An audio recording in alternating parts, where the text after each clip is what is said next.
یہ پیشکش ہے رضا انٹرپرائزز کی۔ السلام علیکم۔ الفاتحہ۔ قال اللہ تعالی فی شان حبیبہ ان اللہ وملائکتہ یصلون علی النبی یا ایھا الذین آمنوا صلوا علیہ وسلموا تسلیما۔ اللہم صل علی سیدنا و شفیعنا و حبیبنا و مولانا محمد معدن الجود والکرم وعلى آلہ وبارک وسلم صلاۃ و سلام علیک یا رسول اللہ صلی اللہ تعالی علیہ وسلم۔ لا الہ الا اللہ محمد الرسول اللہ صلی اللہ تعالی علیہ وسلم۔ الحمدللہ الحمدللہ رب العالمین،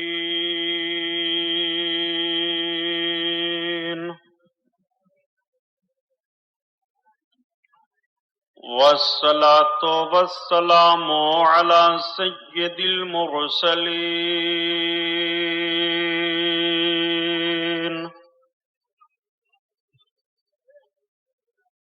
وعلى آلہ الطاہرین،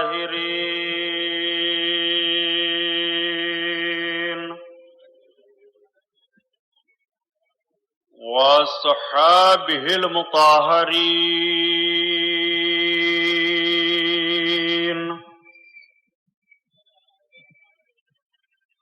وابنہ الغوث العظم الجیلانی محی الدین،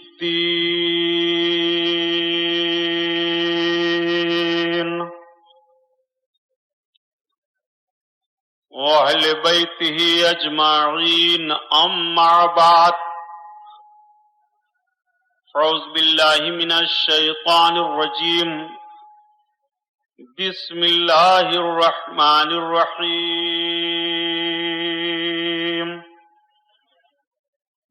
قال اللہ تعالی فی القرآن العظیم والفرقان الحمید، ولا تقولوا لمن يقتل في سبيل الله أموات بل أحياء ولكن لا تشعرون۔ صدق الله البصير القدير وصدق رسوله البشير النذير، والحمد للہ رب العالمین۔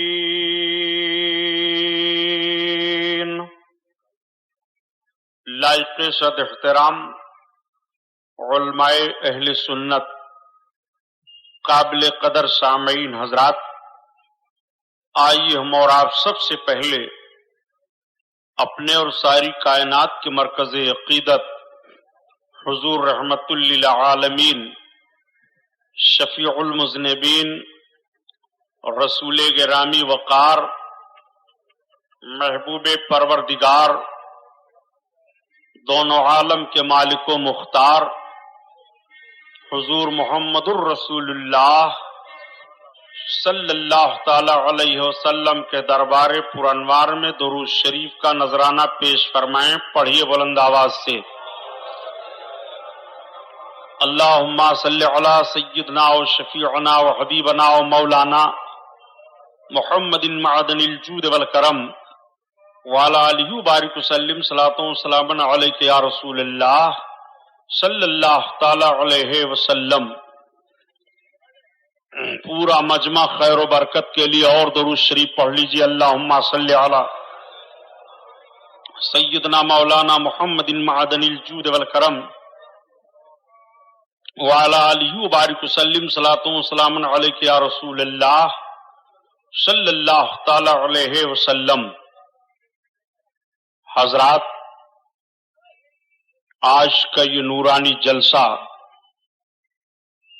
یہ بزم نور جس میں ہم اور آپ شرکت کی سعادت حاصل کیے ہوئے ہیں، آج 10واں جلسہ ہے، عاشورہ کی رات ہے،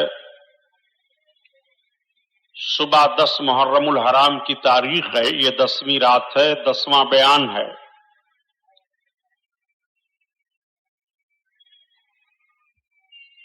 کل میں نے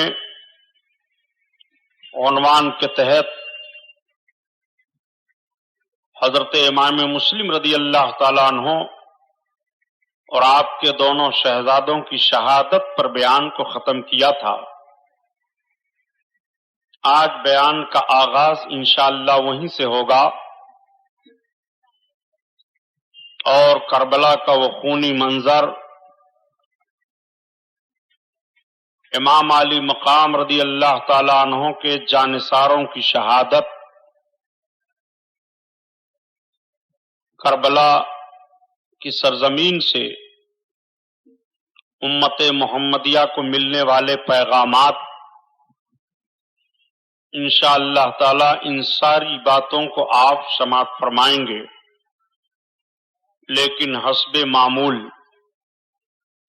نعت پاک رسول صلی اللہ تعالی علیہ وسلم کے کچھ اشعار سماعت فرما لیجئے، پھر بات آگے بڑھے۔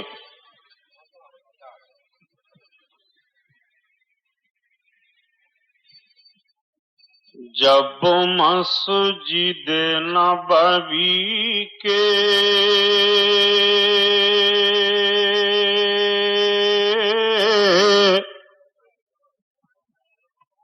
جب مسجد نبوی کے آثار نظر آئے، جب مسجد نبوی کے مینار نظر آئے، جب مسجد نبوی کے مینار نظر آئے، اللہ کی رحمت کے آثار نظر آئے، اللہ کی رحمت کے آثار نظر آئے، طیبہ کی ہواؤں میں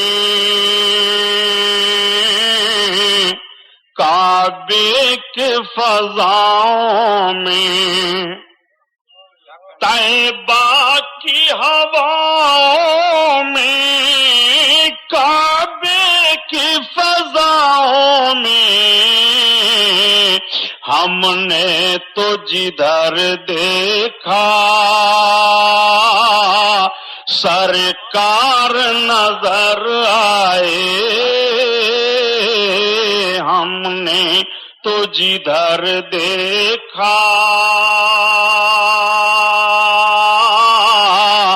سرکار نظر آئے، ہم نے تو جدھر دیکھا، جب گنبد خضرا کے دیوار نظر آئے، یا رسول اللہ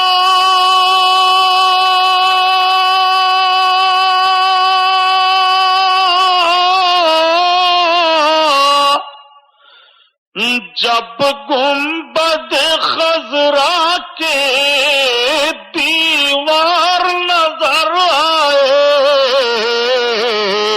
سرکار کے پہلو میں دو یار نظر آئے، سرکار کے پہلو میں سرکار کے پہلو میں دو یار نظر آئے، اللہ کی رحمت کے آثار نظر آئے، آثار نظر آئے۔ درود شریف۔ اللہم صلی علی سیدنا مولانا محمد معدن الجود والکرم وعلی آلہ بارک وسلم صلاۃ و سلام علیک یا رسول اللہ صلی اللہ تعالی علیہ وسلم۔ قتل حسین اصل میں مرگ یزید ہے، قتل حسین اصل میں مرگ یزید ہے۔ اسلام زندہ ہوتا ہے ہر کربلا کے بعد، اسلام زندہ ہوتا ہے ہر کربلا کے بعد۔ اسلام کے دامن میں اس کے سوا کیا ہے؟ یک ضرب ید اللہ یک سجدہ شبیری، انسان کو بیدار تو ہو لینے دو، انسان کو بیدار تو ہو لینے دو، ہر قوم پکارے گی ہمارے ہیں حسین۔ مرحبا جرات ابن حیدر، سر دے دیا بات نہ جانے دی۔ اللہ تعالیٰ نے قرآن عظیم میں ارشاد فرمایا وَلَا تَقُولُوا لِمَنْ يُقْتَلُ فِي سَبِيلِ اللَّهِ أَمْوَاتٌ بَلْ أَحْيَاءٌ وَلَكِنْ لَا تَشْعُرُونَ، اور مردہ نہ کہو جو اللہ کی راہ میں قتل کیے جائیں، بلکہ وہ زندہ ہیں، ہاں ان کی زندگی کا تمہیں شعور نہیں ہے، تم ان کی زندگی کو سمجھ نہیں پا رہے ہو۔ یہ رب تعالیٰ کا فرمان عالی شان قرآن عظیم میں آج بھی اظہر من الشمس ہے۔ اب آپ سوچئے کہ حضرت امام حسین رضی اللہ تعالی عنہ سلطان الشہداء ہیں۔ سلطان الشہداء ہونے میں حضرت امام حسین رضی اللہ تعالی عنہ کو کہا جاتا ہے، اور سرکار کے چچا حضرت امیر حمزہ رضی اللہ تعالی عنہ کو بھی سلطان الشہداء کہا جاتا ہے، مگر دونوں کے جنگ میں فرق ہے۔ اللہ کے حبیب صلی اللہ تعالی علیہ وسلم کے چچا جب میدان احد میں شہید ہوئے تو مکمل کفر سے آپ کا ٹکرانا ہوا تھا۔ کربلا کی سرزمین پر امام علی مقام رضی اللہ تعالیٰ عنہ کی شہادت ہوئی تو بظاہر لوگ کلمہ پڑھ رہے تھے، قرآن کی تلاوت کر رہے تھے، کافی لوگ حج بھی کیے ہوئے تھے، وہ اسلام کے دامن سے اپنے آپ کو وابستہ بھی تسلیم کر رہے تھے۔ ایسی تلواریں کربلا میں چلی ہیں جن تلواروں کی چھاؤں میں امام حسین رضی اللہ تعالی عنہ کو شہادت کا درجہ ملا۔ حضرت امام مسلم رضی اللہ تعالی عنہ جب شہید ہوئے اور آپ کے دونوں بیٹوں کی شہادت ہو گئی، امام علی مقام رضی اللہ تعالی عنہ کو مکۃ المکرمہ کی سرزمین پر آپ کا خط پہنچ چکا تھا۔ حضرت امام مسلم کے خط کے پانے کے بعد آپ نے مکمل تیاری کا حکم دے دیا۔ اس وقت مکہ شریف میں تمام حجاج کرام آ رہے تھے۔ 8ویں ذی الحجہ کی تاریخ تھی۔ حضرت امام علی مقام نے مکۃ المکرمہ سے کوفہ کی طرف اپنے آپ کو جانے کا اعلان فرما دیا۔ آپ ذرا غور فرمائیے کہ ساری دنیا کے مومنین 8 ذی الحجہ کو مینا کے میدان میں جمع ہوتے ہیں، لیکن ساری دنیا کے مومنوں کا امام آج 8 تاریخ کو 8 ذی الحجہ کو مکۃ المکرمہ سے کوفہ کی طرف روانہ ہو رہے ہیں۔ 25 حج پیدل کرنے والے حضرت امام علی مقام آج نفلی حج کو چھوڑ کر کے کوفہ کی طرف جا رہے ہیں۔ کچھ لوگوں نے مشورہ دیا کہ ابھی سفر ملتوی رکھا جائے۔ امام علی مقام فرماتے ہیں اتمام حجت میں کر چکا ہوں، کون سی وجہ ہے کہ سفر کو ملتوی کر دوں۔ صحابہ کرام کی جماعت آ گئی، تابعین آ گئے، مکہ کے بڑے بڑے سربراہ لوگ آ گئے۔ ان لوگوں نے کہا یا شہزادے رسول، ہماری طبیعت نہیں چاہتی ہے کہ آپ کوفہ جائیں، اس لیے کہ کوفہ والوں کی غداریاں بڑی مشہور ہو چکی ہیں، وہ آپ کے ساتھ وفاداری کا ثبوت وقت آنے پر دے ہی نہیں پائیں گے، ان کی سرشت میں غداری ہے، دنیا کو خریدنا ہے۔ حضرت عبداللہ ابن عباس، حضرت عبداللہ ابن عمر حضرت عبداللہ ابن زبیر یہ سب کے سب مشورہ دیتے ہیں، بلکہ حضرت عبداللہ ابن عباس نے تو آپ کے پاؤں تک کو پکڑ لیا، شہزادہ رسول مکہ نہ چھوڑیے، مکہ اور مکہ کی گرد و نواح کے لوگ اتنے آپ کے پاس جمع ہو جائیں گے کہ سارا کام یہیں سے کیا جا سکتا ہے۔ امام علی مقام ارشاد فرماتے ہیں، نہیں، میں نے جو نانا جان سے وعدہ کیا ہے وہ وعدہ مجھے نبھانا ہے۔ میرے دوستوں، میرے احبابوں، جو اشارے اور جو پیغام مجھ کو میرے نانا کی طرف سے دین حق کی حفاظت کے تعلق سے ملے ہیں وہ آپ حضرات کو نہیں معلوم ہے، مجھے مت روکو، میں جاؤں گا۔ حضرت امام علی مقام رضی اللہ تعالیٰ عنہ مکمل تیاری کر لیتے ہیں، تب تک آپ تیاری ہی کر رہے تھے کہ آپ کے دونوں بھانجے آ کر کے مدینہ طیبہ سے پہنچ جاتے ہیں۔ پتا چلا کہ حضرت عبداللہ ابن جعفر طیار کے شہزادے آئے ہیں، ماموں کی خدمت میں گئے، دونوں شہزادوں نے خط پیش کر دیا۔ آپ کے بہنوئی نے خط لکھا تھا جس کا مفہوم یہ تھا کہ میں آپ کو اطلاع دیتا ہوں کہ میں نے عامل مدینہ سے آپ کے تعلق سے امن و امان کی اجازت لے لی ہے، ان قریب امن و امان کی تحریر آپ کی بارگاہ میں لے کر کے حاضر ہو جاؤں گا۔ میں نے سنا کہ آپ مکہ چھوڑ کر کے کوفہ جا رہے ہیں، اس لیے جب تک میں نہ پہنچوں آپ کوفہ جانے کا ارادہ ملتوی رکھیں۔ حضرت امام علی مقام خط کو پڑھنے کے بعد دعا دیتے ہیں اور لوگوں سے کہتے ہیں کہ اب چونکہ میں نے ارادہ کر لیا اس لیے میں کوفہ کا سفر جاری رکھوں گا۔ حضرت امام علی مقام حرم شریف میں آئے، 2 رکعت نماز ادا کرتے ہیں، خانہ کعبہ کا طواف فرماتے ہیں، حجر اسود کا بوسہ لیتے ہیں، آنکھوں سے آنسو بہ پڑتے ہیں۔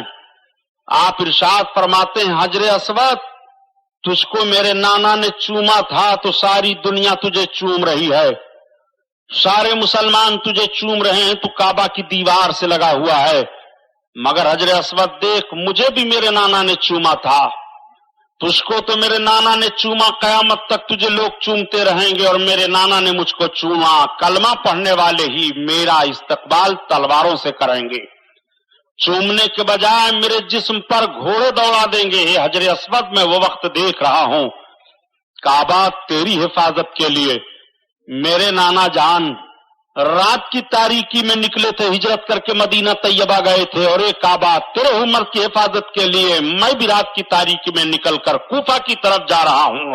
اے کعبہ تیری عزت سلامت رہے، تیرا وقار سلامت رہے، حرم کی دیواروں تمہیں میں سلام پیش کر رہا ہوں۔ حجر اسود میرا سلام لے لے۔ حضرت امام علی مقام رضی اللہ تعالیٰ عنہ بھیگی پلکوں کی چھاؤں میں حرم شریف سے باہر آتے ہیں۔ آنے کے بعد سواریاں تیار تھیں، جانے کے لیے لوگ تیار تھے۔ حضرت امام علی مقام سب کا جائزہ لیتے ہیں۔ اہل بیت اطہار کا ایک مختصر قافلہ ہے، حج کے ایام چل رہے ہیں،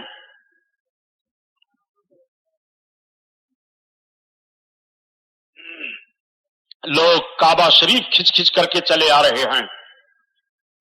امام علی مقام رضی اللہ تعالیٰ عنہ کعبہ سے اپنے پورے قافلہ کو روانہ ہونے کے لیے حکم دے دیتے ہیں۔ مختصر قافلہ امام علی مقام کے ساتھ کوفہ کی طرف روانہ ہو جاتا ہے۔ جب تک حرم شریف کی دیواروں پر، حرم کے میناروں پر آپ کی نگاہ پڑتی ہے، آنکھوں سے آنسو جاری ہیں۔ امام علی مقام چلتے رہے۔ پہلی منزل کعبہ سے چلنے کے بعد حضرت امام علی مقام کو سالبہ کا مقام پڑا۔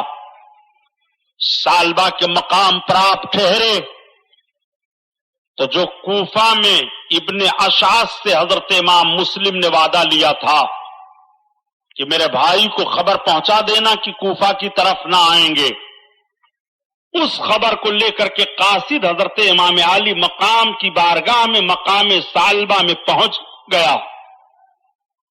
پوچھا لوگوں سے کہ امام علی مقام کا خیمہ کون ہے، کس خیمے میں آپ جلوہ افروز ہیں؟ بتایا گیا امام علی مقام کا خیمہ یہ ہے. حضرت امام علی مقام کی بارگاہ میں قاصد حاضر ہوا. حاضر ہونے کے بعد عرض کیا حضور میں یہ آپ کے نام پیغام لے کر کے آیا ہوں. آپ کے بھائی امام مسلم بن عقیل کو کوفہ میں شہید کر دیا گیا. ان کے دونوں بچوں کو شہید کیا گیا. ان کے دونوں بچوں کے ساتھ ساتھ ہانی ابن عروہ کو بھی شہید کیا گیا. ان کے ساتھ ساتھ مشکور داروغہ جیل کو بھی شہید کیا گیا. امام علی مقام کی آنکھیں بھیگ جاتی ہیں, آنکھوں تلے اندھیرا چھا جاتا ہے, آپ رونے لگتے ہیں. بڑی مشکل سے دل پر قابو پانے کے بعد کہتے ہیں صحیح کیا کوفہ والوں نے کہ اپنی وفاداری کے بجائے غداری کا ثبوت میرے پہنچنے سے پہلے پہلے پیش کر دیا. امام علی مقام کی آنکھیں بھیگی ہوئی ہیں, آنکھوں سے آنسو بہ رہے ہیں. کئی مرد اکٹھا ہو گئے. سارے لوگوں کے سامنے حضرت امام مسلم کی شہادت بیان کی جاتی ہے اور آپ کے دونوں شہزادوں کی شہادت بیان کرنے کے بعد سب پھوٹ پھوٹ کر رونے لگتے ہیں. آنکھیں آنسو بہانے سے رک نہیں رہی ہیں. امام علی مقام قابو پانے کے بعد اب جب عورتوں کے پاس جاتے ہیں تو سامنے حضرت امام مسلم کی بچی پڑ گئی. امام علی مقام کی نگاہ پڑتی ہے کہ آنسو بہنے لگے. بچی کے سر پر دستے شفقت پھیرا. بیٹی پوچھ پڑتی ہے اے چچا جان آج سے پہلے جب آپ ہم کو دیکھا کرتے تھے تو یہ نوعیت آپ کی نہیں ہوتی تھی, اس طرح سے آنکھوں سے آنسو نہیں بہ رہے تھے. اے چچا آج کیوں اس طرح سے آنکھوں سے آنسو بہ رہے ہیں؟ کوئی بات تو نہیں ہے, کوئی مصیبت تو ایسی نہیں آ گئی ہے؟ اتنا سننا تھا. امام علی مقام کی ہچکیاں بج جاتی ہیں, آنکھوں سے آنسو سامن بھادوں کی طرح برس رہے ہیں. دشتے شفقت پھیرتے ہوئے فرماتے ہیں بیٹی تو یتیم ہو گئی ہے, بچی تیرے سر سے تیرے باپ کا سایہ اٹھ گیا ہے.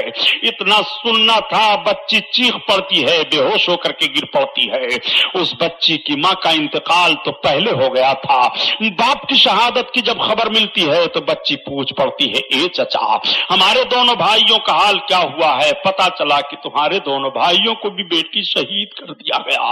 اتنا سننا تھا. اب بتاؤ اس بچی کا حال کیا ہوگا جس نے یہ سنا ہو میرے باپ کو دشمنوں نے شہید کیا, میرے بھائی کو دشمنوں نے مار دیا ہے. اس بچی کا حال کیا ہوگا؟ بچی تو بے ہوش ہو جاتی ہے.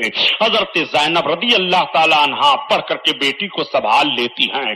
عورتوں کے آنسو بہنے لگتے ہیں, آنسو رک نہیں رہے ہیں. امام علی مقام نے تھوڑی دیر تک سوچا اور سوچنے کے بعد کہا اے میرے ساتھیو اب تو کوفہ والوں کی غداری کا علم ہو ہی چکا ہے.